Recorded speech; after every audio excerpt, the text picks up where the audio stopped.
Boa noite, irmãos e amigos. Bom vê-los. Boa noite, filho. Vamos abrir as Bíblias, por gentileza, em Efésios capítulo 6.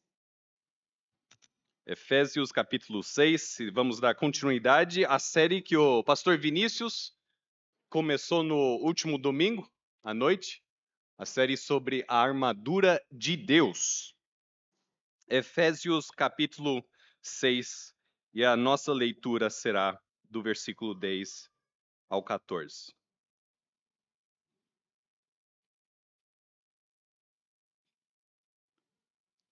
Efésios capítulo 6, a partir do versículo 10. Diz assim a palavra de Deus: Quanto ao mais, sede fortalecidos no Senhor e na força do seu poder. Revesti-vos de toda a armadura de Deus, para poderdes ficar firmes contra as ciladas do diabo. Porque a nossa luta não é contra o sangue e a carne, e sim contra os principados e potestades, contra os dominadores deste mundo tenebroso, contra as forças espirituais do mal, nas regiões celestes. Portanto, tomai toda a armadura de Deus, para que possais resistir no dia mau, e depois de terdes vencido tudo, permanecer inabaláveis. Estai, pois, firmes, cingindo-vos com a verdade, e vestindo-vos da couraça da justiça, calçai os pés com a preparação do evangelho da paz, embraçando sempre o escudo da fé, como o qual podereis apagar todos os dardos inflamados do maligno. Tomai também o capacete da salvação e a espada do Espírito, que é a palavra de Deus, com toda oração e súplica, orando em todo o tempo no Espírito. E para isto, vigiando com toda perseverança e súplica por todos os santos, e também por mim, para que me seja dada no abrir da minha boca a palavra, para com intrepidez fazer conhecido o ministério do Evangelho, pelo qual sou embaixador em cadeias, para que, em Cristo, eu seja ousado para falar, como me cumpre fazê-lo. Nosso tema esta noite é o cinto da verdade, com ênfase nesse primeiro item da armadura de Deus, no qual o apóstolo Paulo vai dizer aqui no versículo 10. No versículo 14, estai, pois, firmes, cingindo-vos com a verdade. Vamos orar? Senhor Deus, essa armadura, ela é sua, essa palavra, ela é sua, essa igreja, ela é sua, essa vida que nós temos, ela é sua. O ar que nós respiramos não pertence a nós. Pertence a ti, ó Pai. Tudo que nós somos pertence a ti. Portanto, ó Deus misericordioso e bondoso e gracioso, permita que a gente possa entender a sua palavra, porque a nossa vida depende dela. Em nome de Cristo nós oramos. Amém. Irmãos, na época de Jesus Cristo, há uns 2000 anos atrás, havia um homem muito poderoso, com bastante poder aquisitivo, grande autoridade. Ele era governador de Judeia. E ele era temido por muitos, amado e admirado por alguns e odiado por muitos outros. O nome desse homem era Pilatos. E certa vez, num dia infeliz, trouxeram Jesus Cristo na presença de Pilatos, querendo o aval do poder civil para crucificar Jesus Cristo. Ou seja, os judeus queriam que Cristo morresse, mas não de acordo com as suas, que o sangue não estivesse nas suas próprias mãos. A culpa seria do governo civil. E Pilatos era o governador. E aí ele vai ter um diálogo ali com Jesus. Ele vai entender que, na verdade, Jesus não é culpado por nenhum crime que merece a morte. e nenhum outro crime menor também. Mas mesmo assim, como nós todos sabemos, Pilatos acaba enviando Jesus para ser crucificado. Mas naquele diálogo que Pilatos tem com Jesus, uma coisa muito interessante acontece. Porque Pilatos, ele se sente como um homem em autoridade, um homem superior a esse Jesus Cristo, esse tal rei dos judeus. E como nós sabemos, na verdade, o cenário ali é bastante invertido. O rei dos reis está perante um mero homem ser mortal chamado Pilatos. E Pilatos perante Jesus diz assim: olha, o pessoal está dizendo que você é rei, que você vem falando sobre um reino. E Jesus fala assim: eu venho dando testemunho da verdade. Os meus discípulos ouvem a verdade. Ou os meus discípulos dão testemunho da verdade. E aí Pilatos, então, indaga, não querendo uma resposta, mas como se fosse ironia, o que é a verdade? E ele não permite que Jesus responde. Antes, diz lá em João, que após fazer a pergunta, Pilatos, ele dá as costas e sai. O que é a verdade? É uma boa pergunta. E Cristo tinha a resposta, assim como a palavra de Deus tem a resposta para nós hoje. Mas o que é a verdade? Um grande autoridade, um grande político, um grande homem no sentido de o cargo que ele carregava. E ele não sabia o que era a verdade. Isso me lembra como começa as nossas Bíblias, o início das nossas Bíblias lá em Gênesis 1 e 2, na qual Cristo estabelece para Adão e Eva certos limites. Ele cria um lindo jardim, ele coloca Adão e Eva ali. Ele diz: olha, Adão e Eva, vocês não só podem, como devem provar de todas as árvores desse jardim, exceto um.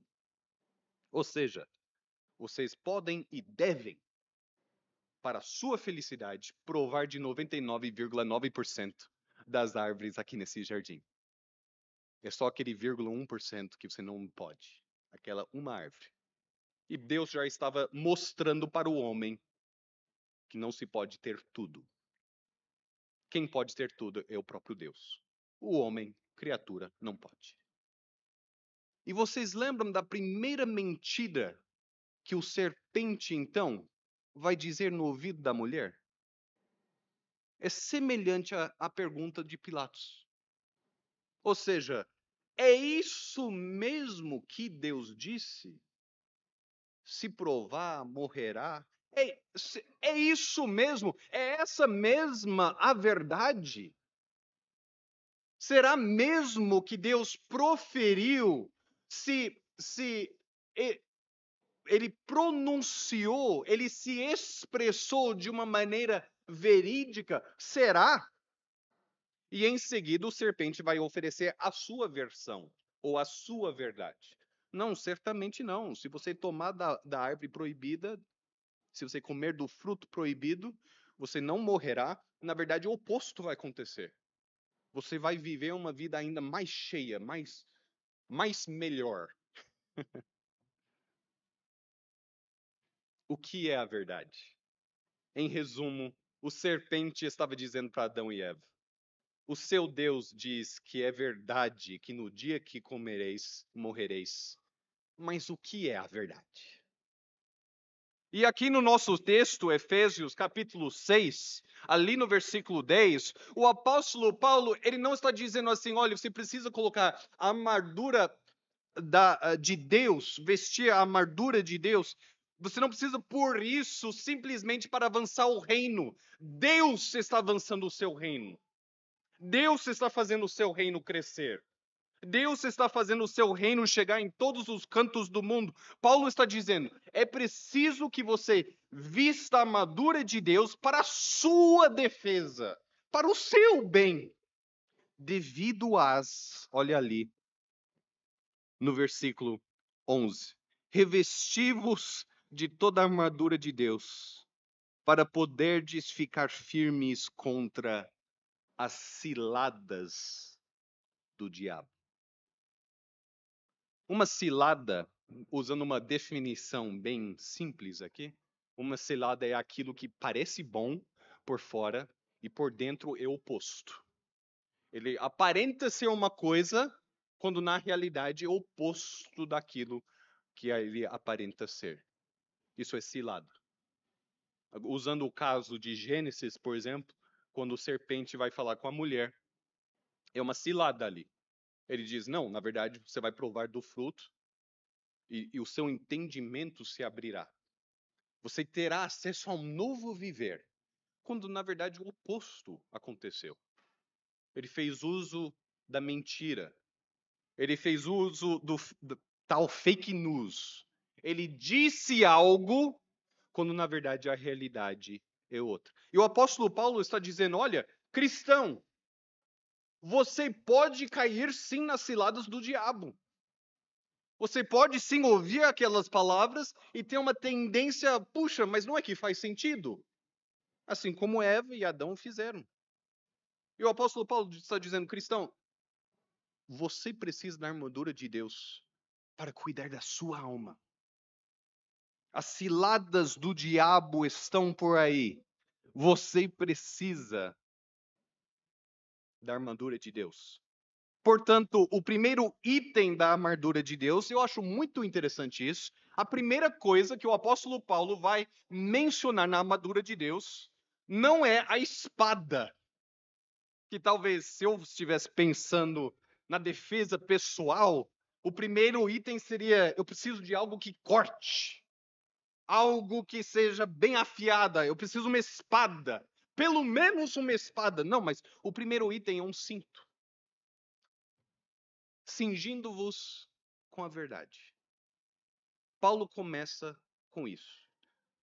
E não é por acaso que, na verdade, o cinto é o primeiro item que o soldado romano vestia.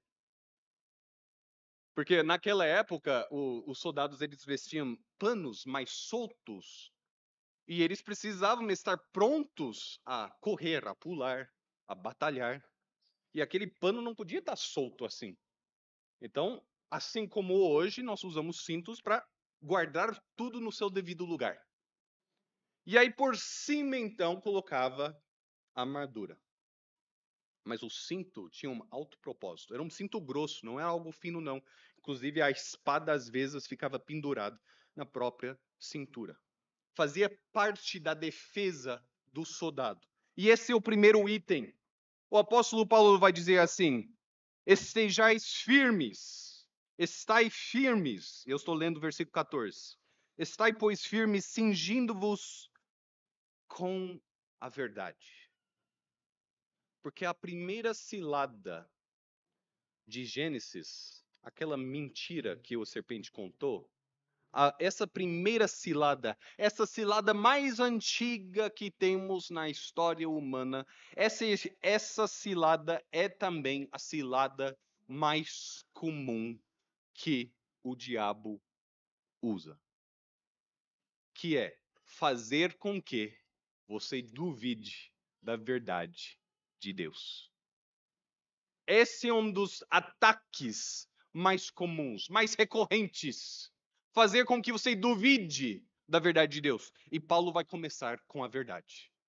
É preciso que você amarque a verdade em você. Ou dito de outra maneira, é preciso que você esteja amarrado à verdade. Não como um celular. Uma das frases mais comuns que eu tenho lá em casa com a minha esposa deve ser a frase que o vizinho mais ouve a gente gritando um para o outro, né? Ou eu olho para a Sabrina, ou ela olha para mim, e um de nós fala assim: olha, você pode ligar para o meu celular que eu botei em algum canto, eu não sei onde está. Isso sempre acontece quando a gente está saindo para chegar em algum local no horário, né? Cadê o celular? Eu botei em algum canto. Aí ela liga, eu saio correndo pela casa. Cadê meu? Aí eu lembro, o celular está no silencioso. Aí eu vou mais devagar, tentando ouvir o celular dar aquela tremida, né? Mas acabei pondo o celular em cima do travesseiro. Aí eu não vou ver nunca. Aí eu saio tentando lembrar os meus passos. Eu levei o Arthur no banheiro não tá, eu corri atrás da cachorra. O celular é uma coisa que está conosco, mas na verdade nem sempre está conosco. O apóstolo Paulo está dizendo: a verdade não pode ser assim. Tem que ser algo amarrado em você. Não é algo que você só usa quando é útil, você bota ali ou joga ali quando não é tão útil. A verdade, cingir-vos com a verdade. É preciso estar amarrado à verdade. Como fazia antigamente nos navios, os marinheiros, quando eles encontravam uma grande tempestade, alguns inclusive chegavam a se amarrar ao navio. Acontece o que acontecer, o navio vai se chacoalhando, mas eu fico no navio. Para a água não vou. Eles se amarravam para o cuidado e a salvação das suas almas. E o apóstolo Paulo está dizendo: é preciso ser cingido, é preciso ser amarrado com a verdade. Estamos em Efésios 6. Só volta 2 capítulos, Efésios capítulo 4. Efésios capítulo 4 e versículo 17.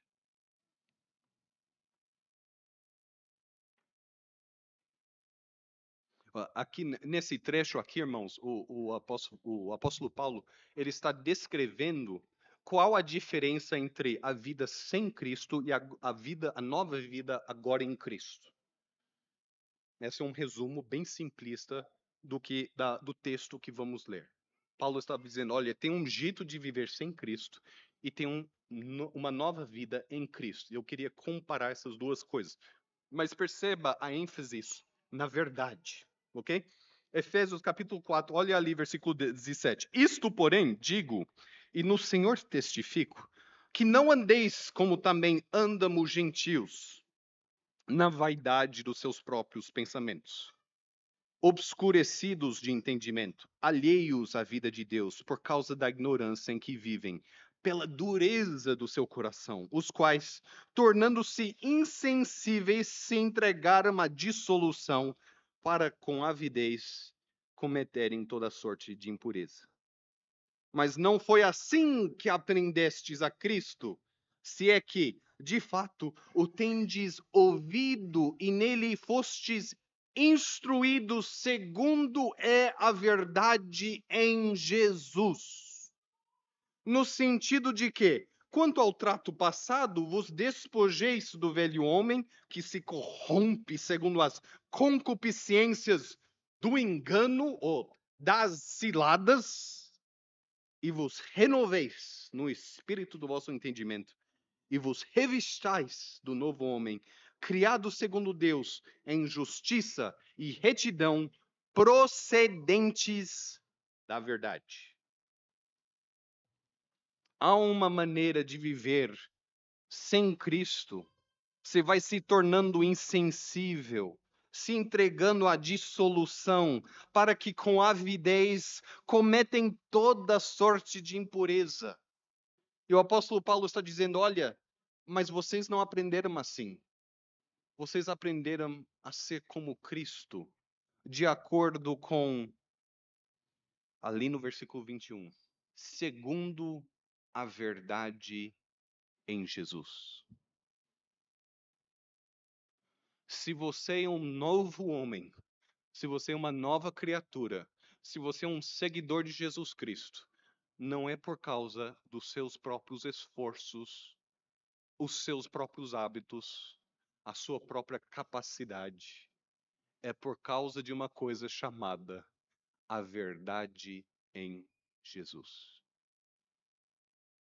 A verdade em Jesus. E é por isso que, 2 capítulos depois, quando Paulo está dizendo assim, é preciso estar cingido, cingivos com a verdade. O que ele tem em mente é essa verdade. A verdade em Jesus. As promessas que encontramos em Jesus. As palavras que encontramos em Jesus. O perdão que encontramos em Jesus. A salvação que encontramos em Jesus. A capacitação que encontramos em Jesus. Jesus Cristo não faz uso de ciladas. Jesus Cristo não faz uso de falsidade. Jesus Cristo não faz uso de fake news para conseguir atrair o seu ouvido, a sua atenção. Jesus Cristo diz a verdade. Você pode não gostar desta verdade, mas você jamais poderá dizer que não era ou não é a verdade. Irmãos, nós vivemos numa sociedade, hoje, 2000 anos depois de Cristo, vivemos numa sociedade que repete a mesma pergunta de Pilatos: o que é a verdade? Chegamos aos dias onde eles se perguntam o que é um homem, o que é uma mulher, o que é a verdade? Aliás, o termo dono da verdade tem uma conotação bastante ruim. É um termo no qual você critica alguém. Aqueles cristãos lá, eles se acham o dono da verdade. E, de fato, o cristão não é o dono da verdade. Mas conhecemos o dono da verdade. E Cristo se apresenta como o dono da verdade. Aquele que define os termos. Aquele que dita de todas as árvores, pode comer. Mas esse não por causa da natureza da própria árvore, mas por causa da minha palavra. Esta árvore, se comerdes dela, certamente, ou, em outras palavras, verdadeiramente, em verdade vos digo, morrereis. E a nossa sociedade não sabe lidar com isso. Se você nos visita aqui essa noite, claro que eu não quero te ofender, mas a verdade é que você e eu, nós estamos vivendo uma sociedade onde toda a verdade é aceita. Para a sociedade ao nosso redor, é importante que você tenha a sua verdade e eu tenho a minha verdade, e você respeite a minha verdade e eu respeito a sua verdade, e assim como há milhões e milhões de pessoas no mundo inteiro, há milhões e milhões de verdades.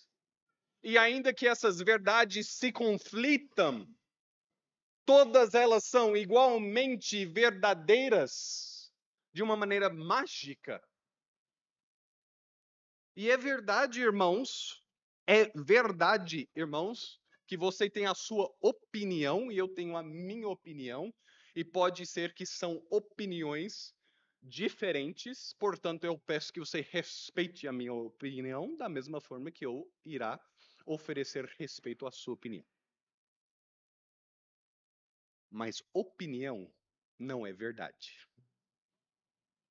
Opinião pode ser uma convicção no qual nós investimos tempo, dinheiro e esforço e continua sendo errado.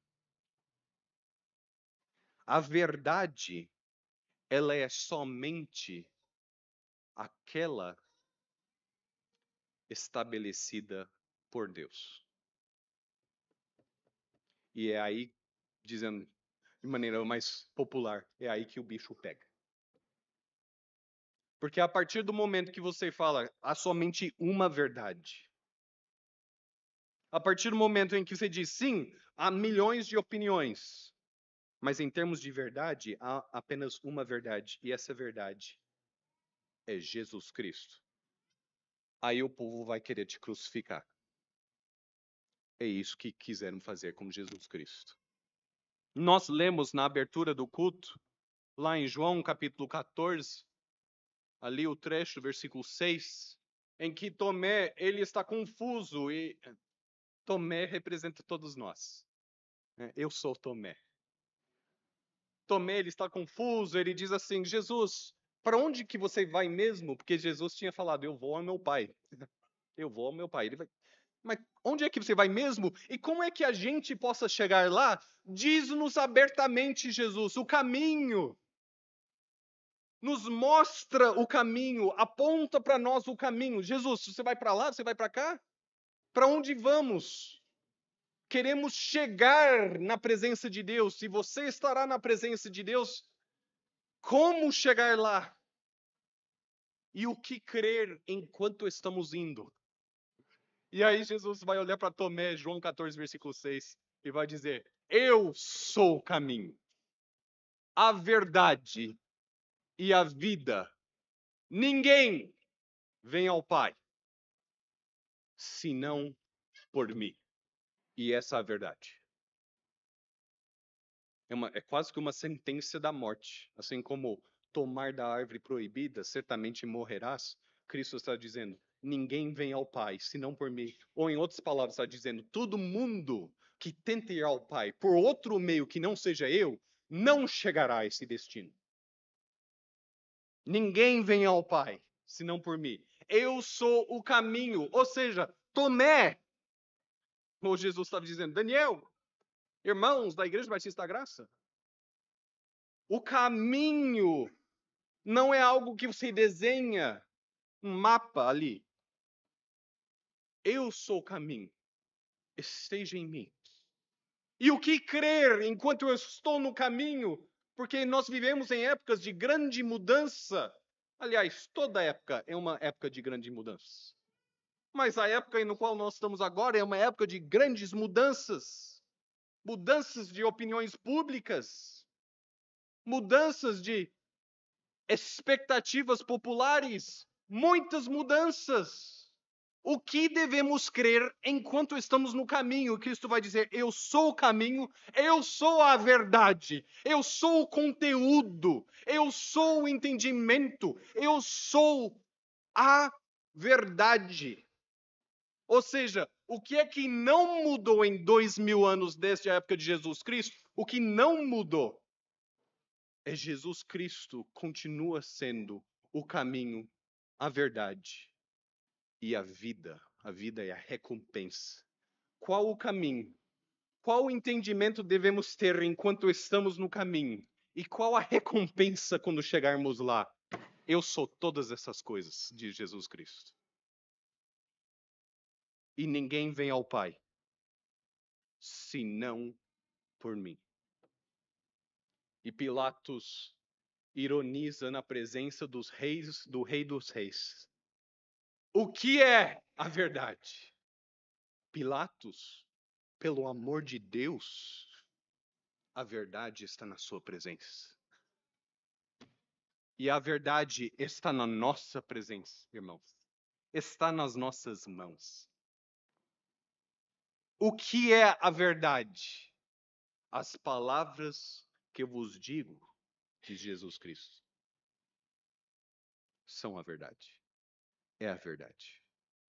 Assim como ele disse a Pilatos, eu digo a verdade e os meus discípulos, eles dão testemunho da verdade. E aí o apóstolo Paulo, ele vai, qual é o primeiro item da armadura de Deus? O primeiro item da armadura de Deus. Eu sinto da verdade. Porque se você errar ali, de pouco adianta o resto. Se você abrir mão da verdade, do que adianta capacete da salvação? Qual salvação?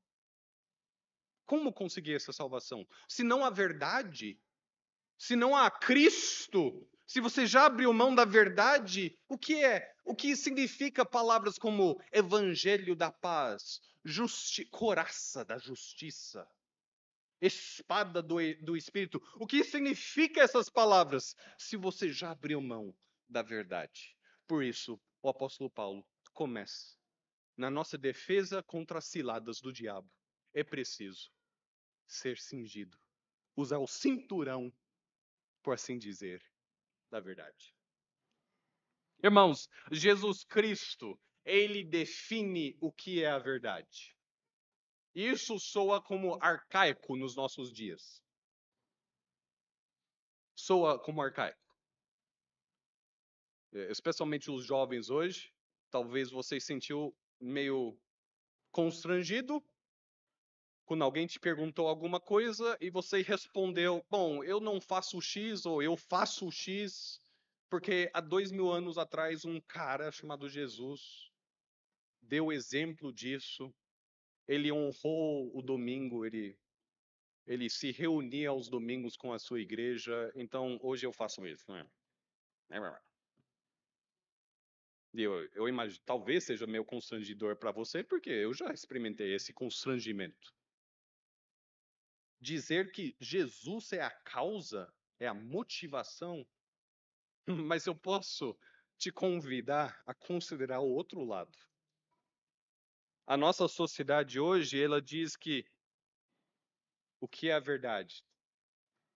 Não é preciso definir a verdade, é só importante que você tenha a sua versão da verdade. E com isso, ela está dizendo que a verdade, ele é algo maleável, algo fluido, tipo gelatina. Gelatina, dependendo no que você pôr, num quadrado, numa bacia, e colocar na janela, ela vai tomando a forma daquilo. E você pode moldar a gelatina. E a nossa sociedade, ela crê que, olha, você é quem define a sua verdade. Na verdade, ela se ajoelha perante você. Você é um pequeno Deus. É você que dita a sua verdade. E já que você é um pequeno Deus, eu preciso respeitar a sua versão. Ai de mim dizer, meu amigo, minha irmã, com todo carinho, aquilo que você crê que é a verdade é uma tremenda mentira. Está levando a sua alma ao inferno. Ou Jesus Cristo, o Deus que nos criou, ou ele tem a palavra final sobre a verdade. Ou a outra opção é essa que a sociedade nos sugere, onde cada um define o que é a verdade de acordo com o que ele está vivendo naquela época. Verdade para mim hoje, em 2024, é X. Daqui 5 anos será Y. Daqui 15 anos será Z. Vai mudando, é fluido. É por isso que quando Cristo fala de verdade, ele diz: eu sou a verdade. E em outro momento ele vai dizer: eu sou o mesmo, antes, na eternidade passada, hoje e para todo sempre. Eu não mudo. E, portanto, a minha verdade não muda. Irmãos, isso é o evangelho da verdade. Vivemos em tempos em que tudo está mudando. Inclusive, as urgências das nossas famílias, as necessidades das nossas vidas, tudo está mudando. A vida é assim. A vida muda. Momentos altos, momentos baixos. Cristo está dizendo: a minha verdade, ela continua igual. O que é a verdade de Cristo? Quando Cristo diz: vinde a mim, todos vós que estáis cansados, e eu vos aliviarei. Essa é a verdade de Jesus Cristo. Isso é verdade, não é cilada. Quando Cristo diz: ninguém vem ao Pai, senão por mim. Ou seja, quem vem a mim, vem, chega sim na presença do Deus que o criou. Isso é a verdade. Faz mais de 2000 anos que isso é a verdade e continuará sendo verdade por toda a eternidade. Cristo perdoa pecados, ele transforma vidas, ele edifica a sua igreja, ele constrói o seu rebanho, ele alimenta o seu rebanho, ele lava a sua igreja. Ele, com muito carinho e muito amor e com voz pastoral, cuida e abraça e alimenta todo aquele que vem a ele. Quem bate, abrir-se-vos-á. Quem busca, encontrarás. Quem pede a verdade, encontrará em Jesus Cristo. Isso é a verdade. É preciso estar amarrado a essa verdade. E eu preciso terminar. No final de cada culto, nós ouvimos a bênção apostólica. Todo culto é assim, irmãos. A bênção apostólica é a última coisa que você ouve antes de sair do culto. A bênção apostólica. Vem um dos pastores, e em 2 Coríntios 13, versículo 13, você tem ali o formato, o padrão da bênção apostólica. Mas são as últimas palavras que nós ouvimos no final de todo o culto. Aquelas palavras no qual o apóstolo Paulo ele vai proferir a graça do Senhor Jesus Cristo e o amor de Deus e a comunhão do Espírito Santo seja com todos vós. Isso é bênção. Sabe por quê? Porque isso é verdade. Isso é verdade. A graça do Senhor Jesus Cristo está conosco, apesar do pior pecado que já fizemos. Apesar da tentação mais doce que veio ao nosso encontro. Apesar do pensamento ou da imaginação mais triste e sujo que já entrou em nossa memória, apesar dos apesares, apesar de quem nós somos, apesar dos nossos tropeços, as nossas quedas, inclusive quedas em algumas das ciladas do diabo. Apesar disso, a graça do Senhor Jesus Cristo está com todos nós. E o amor de Deus e a comunhão do Espírito Santo. Irmãos, isso é a verdade. E o apóstolo Paulo está dizendo: pegue nessa verdade e amarra-se a ela. Essa é a nossa defesa. Vamos orar? Senhor Deus, obrigado, Pai, pela sua palavra, que é a verdade. E obrigado por Jesus Cristo, em quem nós encontramos toda a verdade. Protege-nos essa próxima semana. Hoje à noite mesmo, ou talvez no mais tardar amanhã, seremos tentados pelas ciladas do diabo. Ó Senhor Deus, protege-nos. Em nome de Cristo nós pedimos isso. Amém.